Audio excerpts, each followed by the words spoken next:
दोस्तों, देवों के देव महादेव जो इस दुनिया के कण कण में बसे हैं, हिमालय की गोद में बसे उत्तराखंड में हिंदुओं के कई रिलीजियस प्लेसेस हैं। इसी वजह से इसे देवभूमि यानी कि देवों की भूमि भी कहा जाता है।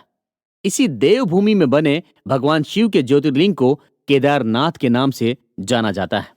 केदारनाथ हजारों लाखों शिव भक्तों की आस्था का सेंटर पॉइंट है। इस जगह पर पहुंचना बहुत ही मुश्किल है।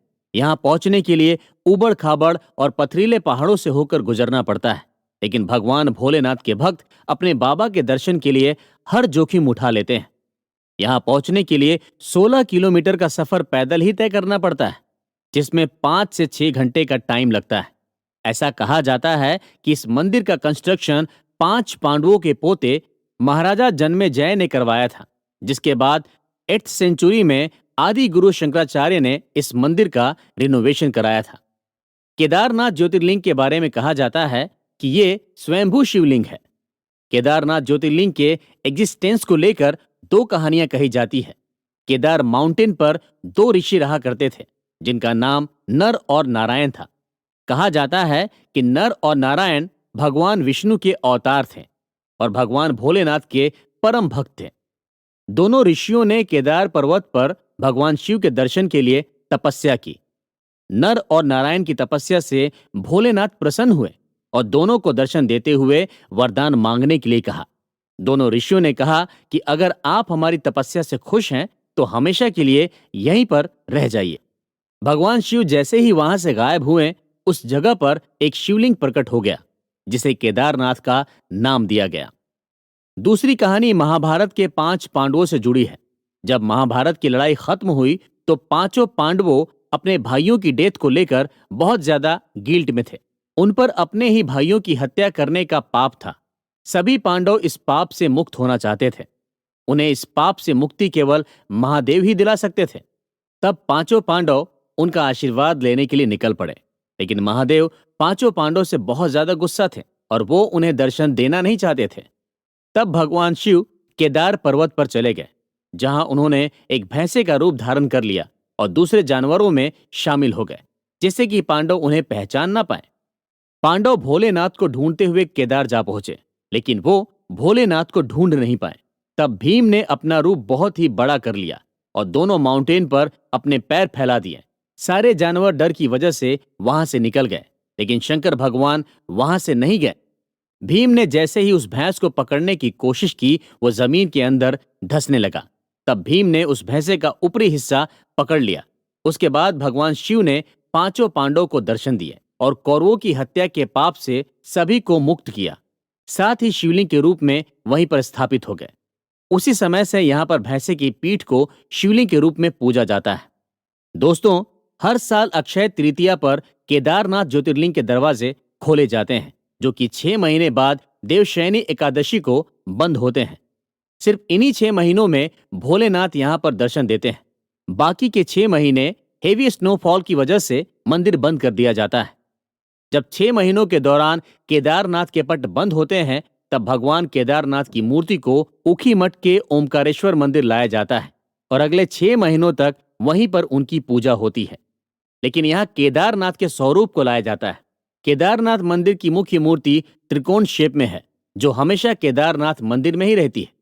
हर साल अक्षय तृतीया पर मंदिर के गेट खुलते हैं, लेकिन उनके खुलने से पहले भोलेनाथ को केदारनाथ ले जाने की तैयारी शुरू की जाती है। बड़ी धूमधाम से भगवान शिव के स्वरूप को केदारनाथ मंदिर तक ले जाया जाता है। भगवान शंकर को फूलों से सजी डोली में बैठाया जाता है। सेना का मिलिट्री बैंड रिलीजियस ट्यून्स को बजाता हुआ डोली के आगे आगे चलता है। ऊखीमठ से केदारनाथ तक भक्त डोली के साथ 41 किलोमीटर का सफर पैदल ही तय करते हैं। केदारनाथ में भगवान की डोली के दर्शन के लिए यहाँ भक्तों की भारी भीड़ उमड़ती है। जिस दिन मंदिर के पट खोले जाते हैं, उस दिन पूरे मंदिर को फूल मालाओं से सजाया जाता है और मंदिर में भगवान केदारनाथ का स्वागत किया जाता है। सिर्फ अक्षय तृतीया के दिन ही लाखों भक्त भगवान केदारनाथ के दर्शन करते हैं। केदारनाथ मंदिर पहुंचने से पहले भक्त गौरी कुंड पहुंचते हैं, जो नेचुरल हॉट वाटर से भरा एक कुंड है। केदारनाथ मंदिर पहुंचने से पहले श्रद्धालु गर्म पानी से भरे इस कुंड में स्नान करते हैं। गौरी कुंड में मां पार्वती का एक फेमस मंदिर है जिसे गौरा माई मंदिर के नाम से जाना जाता है।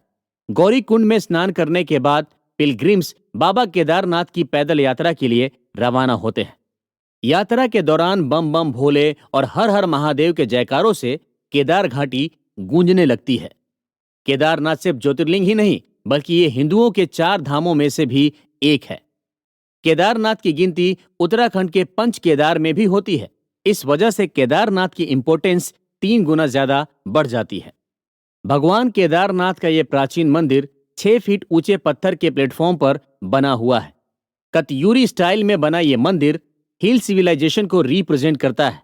उत्तराखंड के ज्यादातर मंदिर कत्यूरी स्टाइल में ही बने हैं। केदारनाथ मंदिर को बड़े बड़े पत्थरों से जोड़कर बनाया गया है। यह मंदिर इतना मजबूत है कि इस बात का अंदाजा इसी बात से लगाया जा सकता है कि 26 जून 2013 को केदारनाथ में आई भीषण बाढ़ भी इस मंदिर का कुछ नहीं बिगाड़ पाई, जबकि मंदिर के आसपास बने हुए घर, होटल और दूसरी बिल्डिंगों का नामो निशान भी नहीं बचा था। मजबूत पत्थरों से बना केदारनाथ मंदिर बहुत छोटा है, लेकिन इसकी हिस्टोरिकल और रिलीजियस वैल्यू बहुत ज्यादा है। मंदिर के एंट्रेंस में मंडप बना हुआ है। अंदर जाने पर गर्भगृह में भगवान केदारनाथ का त्रिकोण शेप में बना शिवलिंग स्थापित है। मंदिर के बाहर की तरफ परिक्रमा मार्ग बना है, जहां पर भक्त भोलेनाथ की परिक्रमा करते हैं। मंदिर परिसर में नंदी की बड़ी सी मूर्ति बनी है। बाबा के दर्शन के लिए यहां पर इतने ज्यादा लोग पहुंचते हैं कि उन्हें घंटों लाइन में लगकर इंतजार करना पड़ता है। यहां तक कि कड़ाके की ठंड में भी बाबा भोलेनाथ के भक्त दर्शन के लिए लाइन में लगे रहते हैं। केदारनाथ में सुबह 4 बजे आरती होती है, लेकिन भक्तों के लिए सुबह 7 बजे मंदिर के दरवाजे खोले जाते हैं। 7 बजे से 1 बजे तक श्रद्धालु मंदिर में दर्शन करते हैं। दोपहर 1 से 2 बजे तक भगवान को भोग लगाया जाता है। उसके बाद शाम 5 बजे तक मंदिर के दरवाजे बंद रहते हैं। शाम को एक बार फिर बाबा अपने भक्तों को दर्शन देते हैं। शाम 7:30 से 8:30 बजे तक रोजाना महादेव की आरती होती है। 5 मुख वाली भगवान शिव की मूर्ति का श्रृंगार किया जाता है और रात 8:30 बजे केदारेश्वर ज्योतिर्लिंग मंदिर को बंद कर दिया जाता है। मंदिर परिसर में ईशानेश्वर महादेव का भी मंदिर है। यहीं पर अमृत कुंड है। कहा जाता है कि इस कुंड के पानी को पीने से सभी तरह की बीमारियां दूर हो जाती है। केदारेश्वर मंदिर से कुछ ही दूरी पर मुकुंड भैरव का एक छोटा सा मंदिर है। कहा जाता है कि बाबा के दर्शन करने के बाद मुकुंड भैरव के दर्शन जरूर करने चाहिए। इनके दर्शन के बिना केदारनाथ की यात्रा अधूरी मानी जाती है। यहां से कुछ किलोमीटर की दूरी पर उमा महेश्वर का मंदिर है, जहां पर महादेव एक शिला के रूप में विराजमान है। केदारेश्वर मंदिर के कुछ ही आगे आदि शंकराचार्य की समाधि है। भक्त यहां आने पर इन सभी मंदिरों में जाकर दर्शन जरूर करते हैं, क्योंकि यहां मौजूद हर मंदिर की रिलीजियस इंपॉर्टेंस है।